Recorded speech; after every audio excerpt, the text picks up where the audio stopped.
Welcome to this new business building. I'm Dean Georgette Chapman Phillips.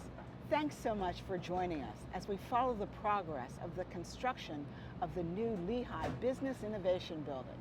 With us today is Jim Eck, the president of Quadratus Construction Management, who's building our new building.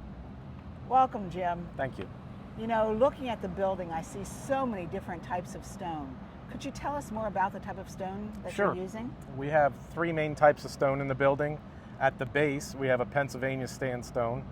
Next, we have a thin water table of granite, and above that, we have Indiana limestone. How much stone are we talking about here? On your building, there are approximately 1,000 tons of stone on the building. Oh my gosh. Now, you mentioned three different types of stone.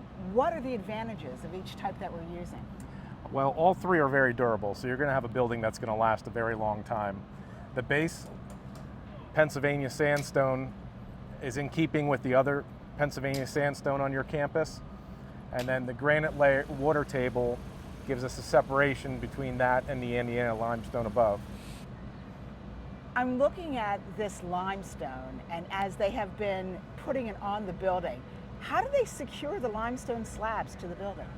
There are two types of attachments to the building. So the majority of the attachment is just the dead weight of the stone itself. And then we Which also is immense, yes, I've heard. Yes, an average piece is about 500 pounds. Wow. And then we also have a stainless steel clip that fits in the grooves cut in the top and bottom of the stone and then back to the structure of the building so that it cannot fall away from the building. Well, that's good to hear, but it sounds incredibly labor intensive. Can you give us a guesstimate about how many hours are tied up?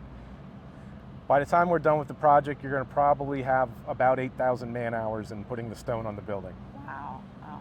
And you know, it seems to me there's an art. I've also been watching especially the rolling rock as they've been putting it on, and is it chiseled on site, or how do they do that? That's such an art. The stone is delivered in a rough form, and it takes a trained mason to know how to put it together in that ashlar pattern.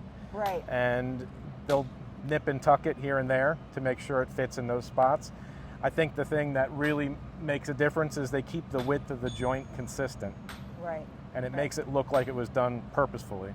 Well, I think it's beautiful, but in these times I have to ask, supply chain issues, were there any issues with the stone? The main issue actually with the stone was delivery related to trucking. So as fuel prices increased, we had to pay additional fuel surcharge, and then just arranging for truck drivers was difficult at times. Right. So when they came, did they come directly onto the site, or did you store them somewhere? No, we are fortunate to have a large parking lot down at Goodman that we could shake out the stone. And so what the mason has done is he's divided the building into 14 sections. So he'll take delivery down there. He will then pick out the stone he needs for each section, label it, and bring it up here as they set their scaffold in each section. Wow, what an incredible undertaking this is. Thanks so much for joining us today. Thank you. Don't forget, hit subscribe so you don't miss an episode. See you next time on this new business building.